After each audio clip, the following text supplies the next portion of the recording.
श्री स्वामी समर्थ.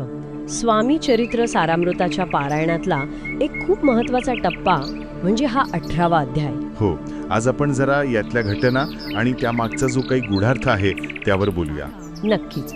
हा अध्याय वरवर पाहता उत्तराधिकारी निवडीचा वाटतो, पण खरं तर म्हणजे एका व्यक्तीचं संपूर्ण परिवर्तन कसं घडतं आणि स्वामींच्या लीला कशा अगाध आहेत हे आपल्याला इथे बघायला मिळतं. बरोबर. आपल्यासमोर सारामृतातील हा अध्याय आहेच. तर स्वामीसुतांचं निधन झालं आणि प्रश्न उभा राहिला की मुंबईच्या गादीचं काय होणार, म्हणजे कोण सांभाळणार ते कार्य. हो, हा प्रश्न साहजिकच होता आणि सेवेकऱ्यांनी स्वामींना विचारला सुद्धा. तेव्हा स्वामींचं उत्तर म्हणजे मोठं मार्मिक होतं. सारामृतात जसंच्या तसं आलंय, सेवेकरी असती सांप्रत परी एकही मजला त्यांत योग्य कोणी दिसेना. स्पष्ट सांगितलं त्यांनी की सध्या तरी कोणी लायक वाटत नाहीये. अगदी. आणि मग तो उल्लेख आला मोरपांखरा. हो ना, म्हणाले की जेव्हा वेळ येईल, माझी इच्छा होईल, तेव्हा मी मोरपांखराला गादीवर बसवेन. आणि नुसतं एकदा म्हणून थांबले नाहीत. मोरपांखरा मोरपांखरा समर्थ म्हणती वेळोवेळा, असा जणू जपत सुरू केला होता त्यांनी. हे कोण मोरपांखरा हे त्यावेळी कुणालाच कळलं नाही. तसंच ते काकूबाईंना म्हणजे स्वामी सुतांच्या आणि दादांच्या आईंना सतत विचारायचे, आमुची पाऱ्याची वीट जतन करावी नीट. हो, ती वीट कुठे आहे, जपून ठेव, असं सारखं म्हणायचे. आता ही पाऱ्याची वीट म्हणजे काय? हेही एक घोडच होतं. म्हणजे मोरपांखरा आणि पाऱ्याची वीट या संकेतांचा अर्थ काय असावा? यात सगळ्याचा उलगडा आपल्याला या अध्यायात हळूहळू होतो. चला तर मग सुरुवात करूया. कथेची सुरुवात होते दादांच्या आगमनाने. हे स्वामीसुतांचे भाऊ, दादा असंच नाव त्यांचं, कोकणात राहत होते. अच्छा.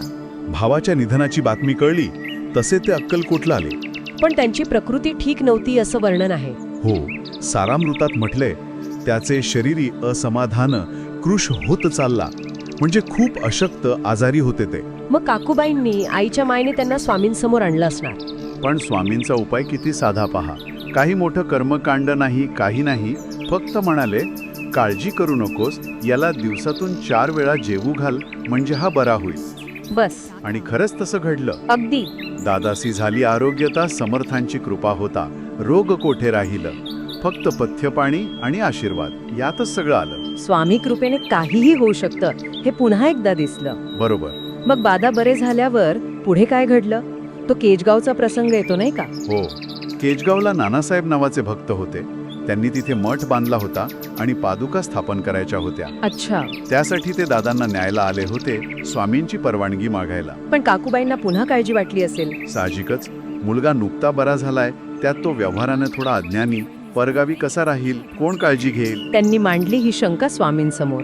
हो, पण स्वामींनी स्पष्ट सांगितलं, काळजी करू नका, बाळ जरी आहे अज्ञ तरी सांभाळू तयासी, असं आश्वासन दिलं. आणि काकूबाईंना थोडं बजावलं सुद्धा. त्यात तुमचे काय गेले, आम्हासे दिसेल जे भले तेच आम्ही करू की. हा, म्हणजे आम्ही ठरवू काय करायचं ते. मग दादा गेले केजगावला. हो, पादुका स्थापना झाली आणि दादा परत आले. इथपर्यंत दादा म्हणजे एक साधारण व्यक्ती वाटतात. हो, भावाच्या निधनाने आलेले, जरा आजारी असलेले. पण आता स्वामींच्या मनात काहीतरी वेगळंच सुरू होतं. काय? त्यांनी दादांना काही सेवेकऱ्यांसोबत मुंबईला पाठवलं. मुंबईला?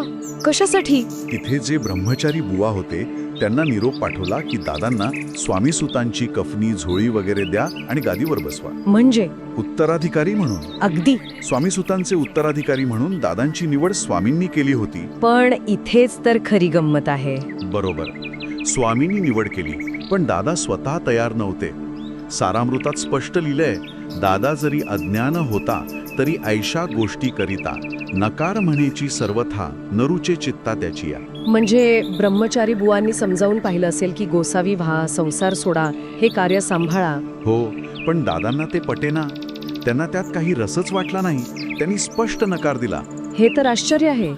एवढी मोठी संधी, स्वामींची इच्छा, आणि तरी नकार. कदाचित वेळ आली नसेल किंवा त्यांची मानसिक तयारी नसेल त्या क्षणी, किंवा ही पण स्वामींचीच लीला असेल. असू शकतं. आपल्याला काय माहिती त्यांच्या मनात काय होतं. शेवटी मग दादांना परत अक्कलकोटला पाठवून दिलं. मुंबईची गादी नाकारून परत आलेल्या दादा मग काय करत होते? पश्चाताप? अजिबात नाही. उलट वर्णन असं आहे की तेव्हा दादा घेवोनी तंबोरी भजन करीत आनंदे. काय म्हणता? म्हणजे अगदी निवांत आनंदाने भजन करत बसले होते? हो, जणू काही घडलंच नव्हतं. त्यांना त्या गादीचं, त्या जबाबदारीचं महत्त्व तेव्हा कळलं नसावं कदाचित. पण हाच क्षण, हा भजनाचा क्षण त्यांच्या आयुष्यातला टर्निंग पॉइंट ठरला. अगदी. हा क्षण फार महत्त्वाचा आहे या अध्यायात. दादा असे भजनात रंगले असताना स्वामींनी भुजंग नावाच्या सेवेकराला आज्ञा केली. काय आज्ञा केली? घेऊनी माझ्या पादुकांची मस्तकी ठेव दादाच्या. अरे बापरे, स्वामींच्या पादुका दादांच्या मस्तकावर ठेवायला सांगितल्या? हो, आणि एवढंच नाही तर त्यावर मोरचेल म्हणजे मोरपिसांचा पंखा धरायला सांगितला. मोरचेला आणूनी सत्वरी धरा म्हणती त्यावरी. हा, काहीतरी मोठा विधी असणार. हा विधी तर होताच, पण हा शक्तिपाताचा क्षण होता. गुरुच्या कृपेचा परमोच्च बिंदू होता. जसा त्या पादुकांचा स्पर्श दादांच्या मस्तकाला झाला, काय झालं मग? त्यांच्यात अकल्पनीय बदल झाला. सारमृतात म्हटलंय, उपरती झाली त्याच्या चित्ता, हृदयी प्रगटला ज्ञानसविता, अज्ञान गेले लयाते. म्हणजे त्यांच्या मनात विरक्ती आली, वैराग्य जागृत झालं, हृदयात ज्ञानाचा सूर्य उगवला आणि सगळं अज्ञान नाहीसं झालं एका क्षणात. एका क्षणात? हे कसं शक्य आहे? हीच तर गुरुची कृपा. पुढच्याच ओळीत म्हटलंय, दादा भजनी रंगला, देहभानही विसरला, स्वस्वरूपी लीन झाला, सर्व पळाला अहंभाव. देहभान विसरले, स्वस्वरूपात लीन झाले, अहंकार गेला. हो, पूर्णपणे. जणू काही वेगळेच दादा जन्माला आले. धन्य गुरुचे महिमान, पादुका स्पर्श करून झाळे तत्काळ ब्रह्मज्ञान. हे आहे गुरुमहिमा, स्पर्शाने ब्रह्मज्ञान. अविश्वसनीय. काय विलक्षण परिवर्तन आहे हे. ज्ञान हे फक्त पुस्तकातून मिळत नाही, ते असं गुरुच्या कृपेने स्पर्शाने सुद्धा मिळू शकतं. याचं हे उत्तम उदाहरण आहे. पादुका इथे स्वामींच्या शक्तीचं प्रतीक ठरल्या. पण दादांची ही अशी अवस्था, म्हणजे देहभान विसरलेली, हे पाहून काकूबाईंचं काय झालं असेल? त्या तर प्रचंड घाबरल्या. आईचं म्हणणं ते. साहजिक आहे, त्यांना वाटलं असेल की माझ्या मुलावर हे काय संकट ओढवलं. हो, त्यांना वाटलं स्वामींनी दादांवर हे ओझं टाकले. त्या गेल्या थेट स्वामींकडे जाब विचारायला. अगदी संतापाने आणि दुःखाने. सारामृतात लिहिलंय त्यांचं बोलणं. त्या म्हणाल्या, हे काय करता तुम्ही? माझ्या मुलाच्या डोक्यावर पादुका का ठेवल्या? आणि मग त्यांचं जुनं दुःख उफाळून आलं असणार. हो, त्या म्हणाल्या, एकासी गोसावी बनवून मारून टाकलं, आता ह्या दुसऱ्याच्या मागेत का लागलात? अरे रे, किती दुःख असेल त्यांच्या मनात. पण हे ऐकून स्वामींना राग आला. हो, ऐकून ऐसा वचनाला समर्थांचे क्रोध आला. घाला म्हणती बाईला खोड्या माझी सत्वर. खोड्यात म्हणजे शिक्षा म्हणून. हो, त्या काळी शिक्षा करायला वापरायचं ते लाकडी बंधन. स्वामींनी त्यांना शिक्षा करायला सांगितलं. काकूबाईंनी काय केलं? त्यांनी खूप आकांत केला, रडल्या, ओरडल्या, अपशब्द बोलल्या, कपाळ पिटून घेतलं. पण स्वामींनी ऐकलं नाही. स्वामींनी तिकडे लक्षच दिलं नाही. उलट त्याच वेळी दादांना विधिवत गोसावी बनवलं, कफनी झोळी दिली. म्हणजे काकूबाईंचा विरोध असूनही दीक्षा दिलीच. हो, स्वामींचा निर्णय अटळ होता. मानवी भावना आणि दैवी संकल्प यातला संघर्ष दिसतो इथे. खरंय, काकूबाईंचं प्रेम, त्यांची भीती स्वाभाविक होती, पण स्वामींचा उद्देश त्याहून मोठा होता. बरोबर. आणि मग दुसऱ्या दिवशी तर आणखी एक परीक्षा होती दादांसाठी. काय? स्वामींनी त्यांना भिक्षा मागायला पाठवलं. भिक्षा? म्हणजे गावात फिरून? हो, गोसावी परंपरेचा तो एक भाग आहे. पण कालचा राजकुमार आज भिक्षेकरी हा अहंकार घालवण्यासाठी गरजेचं होतं. हे पाहून तर काकूबाईंना आणखी दुःख झालं असेल. खूप. त्या पुन्हा स्वामींच्या पाया पडल्या, पदर पसरून विनवणी केली, पण स्वामींनी ऐकलं नाही. उलट सारामृतात म्हटलंय, स्वामींना हसू आलं. त्यांनी आणखी कौतुक केलं. आणि मग काय झालं? मग स्वामींनी दादांना एक अजब आज्ञा केली. काय? ते म्हणाले, अनुसूया तुझी माता, तिच्यापाशी भिक्षा मागा आता. काय म्हणता? स्वतःच्या आईकडे भिक्षा मागायला सांगितली? हो, विचार करा, त्या आईसाठी हा क्षण किती कठीण असेल. दादा गेले असतील आईकडे. हो, लगेच गेले आणि भिक्षा मागितली. आईची काय प्रतिक्रिया होती? त्याआधी क्रोधाविष्ट झाल्या. म्हणाल्या, तुझी ही करणी लोक अपवादा कारण, म्हणजे तुझ्या या वागण्याने लोक निंदा करतील. हे भिक्षांना खाणं बरं नाही. हे चाळे सोड आणि सुखाने संसार कर, असं त्यांनी सांगितलं. पण दादा तर आता बदलले होते. पूर्णपणे. त्यांच्यातलं मोह, आसक्ती गेली होती. त्यांचं उत्तर फार महत्वाचं आहे. ते म्हणाले, आई, ऐहिक सुखे तुच्छ गमती, माते आजपासून. वा. आई, आजपासून मला ही जगातली सुख अगदी तुच्छ वाटतात. हे ऐकल्यावर मात्र काकूबाई शांत झाल्या. उदास झाले तिचे मन. त्यांना कळलं की मुलगा आता परत येणार नाही संसारात. हो, त्यांनी ते सत्य, ते परिवर्तन स्वीकारलं. हा एका आईसाठी खूप मोठा त्याग होता. यानंतर मग दादा पूर्णपणे स्वामी भक्तीत रमले असतील. हो, गोसावी म्हणून त्यांचं आचरण सुरू झालं. काही काळ अक्कलकोटमध्ये राहून ते पुन्हा मुंबईला गेले. आणि यावेळी त्यांनी ती जबाबदारी स्वीकारली. हो, यावेळी त्यांनी स्वामी सुतांच्या गादीवर बसून ती संस्था, ते कार्य चालवायला सुरुवात केली. जी जबाबदारी आधी नाकारली होती तीच आता पूर्ण ज्ञानाने आणि विरक्तीने स्वीकारली. हे त्यांच्या परिवर्तनाचं पूर्णत्व होतं. अध्यायाच्या शेवटी उल्लेख आहे की दादाबुवा मुंबईत कार्य करत आहेत आणि काकूबाई अक्कलकोटमध्ये आनंदात आहेत. हो, म्हणजे शेवटी सगळ्यांनी स्वामींची इच्छा मान्य केली आणि त्यातच समाधान मानलं. तर या अध्यायातून कित्येक तरी गोष्टी स्पष्ट होतात. एक म्हणजे स्वामींची उत्तराधिकारी निवडण्याची पद्धत किती वेगळी होती, अगदी अनपेक्षित.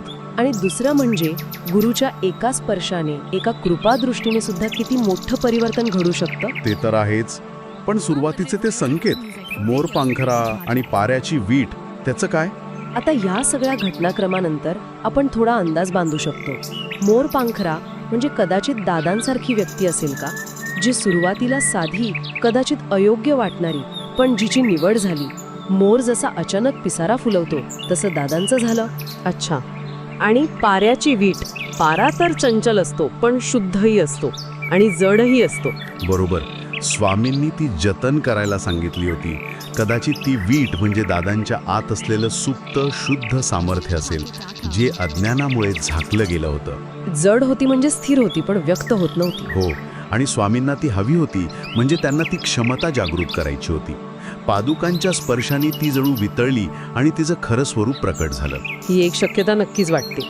पारा जसा इतर धातूंना शुद्ध करतो, तसं दादांचं कार्य पुढे अनेकांसाठी मार्गदर्शक ठरलं असेल.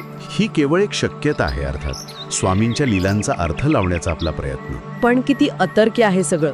दादांचा नकार, मग ते भजन, मग तो स्पर्श आणि ज्ञानप्राप्ती, आणि शेवटी त्याच गादीचा स्वीकार. थक्क करणारा प्रवास आहे हा. सारामृताचे लेखक स्वामीदास शेवटी काय म्हणतात पहा, की दोन्ही भाऊ स्वामीसूत आणि दादा हे जणू विष्णू आणि शंकरच होते, जगरुद्धारासाठी आलेले. हो, आणि एक भविष्यवाणी पण आहे त्यात. बरोबर. कलियुगी दिवसे दिवसे वाढेल स्वामी महिमा विशेष, ऐसे बोलले स्वामीदास, येथे विश्वास धरावा. म्हणजे कलियुगात स्वामींचा महिमा अजून वाढतच जाणार आहे, यावर विश्वास ठेवा. ही श्रद्धा महत्वाची आहे. नक्कीच. आजच्या आपल्या या बोलण्यातून या 18व्या अध्यायाचे खूप पैलू समोर आले. दादांचं हे परिवर्तन आणि स्वामींची योजना खरंच अगाध आहे. आणि यात आपल्यासाठी पण एक विचार आहे. आपल्या प्रत्येकात अशी एखादी पाऱ्याची वीट म्हणजे काहीतरी सुप्त क्षमता, काहीतरी शुद्ध असं असू शकतं का? आणि योग्य वेळी सद्गुरूंच्या कृपेने किंवा आपल्या प्रयत्नांनी ते जागृत होऊ शकतं का? दादांचा अनुभव आपल्याला स्वतःकडे बघायला लावतो. खूप छान विचार आहे हा. स्वामींची कृपा आजही तशीच कार्यरत आहे. या श्रद्धेने आपलं काम करत राहावं, हेच यातून मिळतं. श्री स्वामी समर्थ.